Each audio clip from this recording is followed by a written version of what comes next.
While there are innovations in more sustainable fibers and dyeing methods, these products are still kind of on the pricier end. Demand hasn't caught up yet. The most affordable and effective way to curate a sustainable closet is really by thrifting.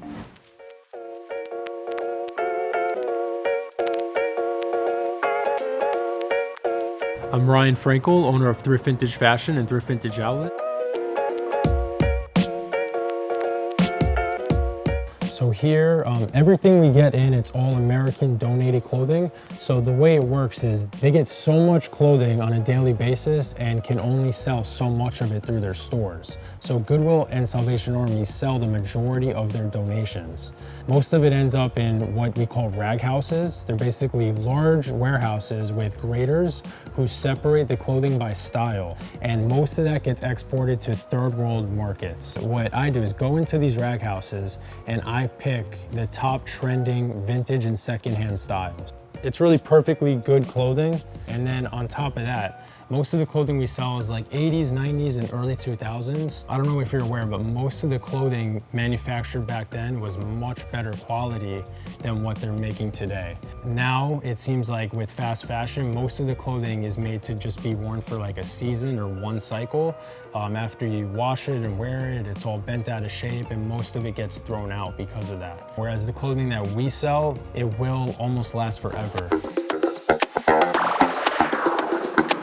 Hi, my name's Sarah and I'm a stylist. I shop for a living, but mostly what I shop is secondhand. It all started because 3 years ago, I honestly could not spend $20 on a shirt. So originally I entered that thrift store because I was on a budget, but now that I'm not on a budget, I'm still shopping secondhand simply because you're helping the earth. And on top of that, you just have so much more room to get creative. I found myself shopping for things that I would never originally buy at a retail store. I really like this fabric. I'm always skimming for really cool patterns of fabrics. This is pretty iconic.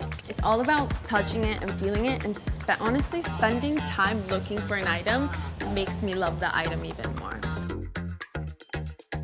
People are starting to realize that vintage clothing or secondhand clothing, it's all unique by nature.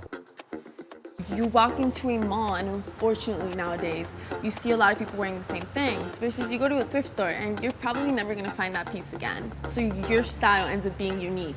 Sometimes people feel weird about the fact that they're wearing clothes that other people have worn, but I like to see the beauty in it rather than the weird in it. It's so beautiful that you're wearing something that has a story. Every piece of clothing that's purchased secondhand is one piece of clothing that's not being purchased brand new. Everything we do here is closed loop recycling. It's very different than most businesses today, especially fast fashion. They're manufacturing new clothing, selling new clothing, and then they have tons of excess that ends up in landfills. I think we can make a huge dent in sustainable fashion in this country and ultimately send a message to the fast fashion retailers that secondhand is just better.